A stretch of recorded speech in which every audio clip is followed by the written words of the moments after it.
সার কারখানায় ব্যবহৃত গ্যাসের দাম ১৫০% বাড়ানোর আবেদনের ওপর গত ৬ অক্টোবর অনুষ্ঠিত হয় গণশুনানি। অংশীজনদের যুক্তিতর্ক, তথ্য উপাত্ত পর্যালোচনা শেষে শুনানির ১.৫ মাস পর রোববার নতুন দাম ঘোষণা করে Bangladesh energy regulatory commission (BERC).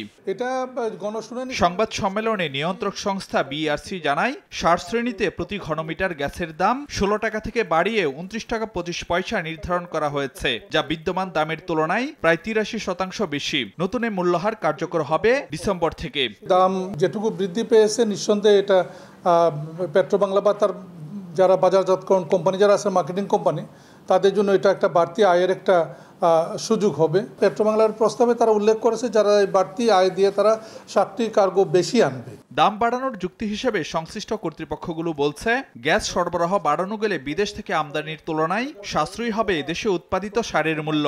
সেক্ষেত্রে গ্যাসের দাম বাড়লেও কৃষক পর্যায়ে সারের দামে কোনো প্রভাব পড়বে না বলে আশ্বাস বিইআরসি চেয়ারম্যানের। কৃষি মন্ত্রণালয় যেটা উল্লেখ করেছিল যে সরকারের এই ধরনের কোনো চিন্তাভাবনা নেই যে ভোক্তা পর্যায়ে সারের দাম বাড়াবে। আমরাও যেটুকু জানি স্টেক হোল্ডারদের সঙ্গে আলোচনার প্রেক্ষিতে এই ধরনের কোনো চিন্তা আপাতত নেই এবং সারের দাম বাড়ার কোনো সম্ভাবনা নেই এই মূল্য বৃদ্ধির প্রেক্ষিতে।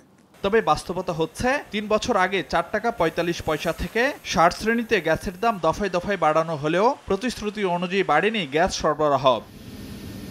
ফারুক ভিয়া, রবিন, সময় সংবাদ, ঢাকা।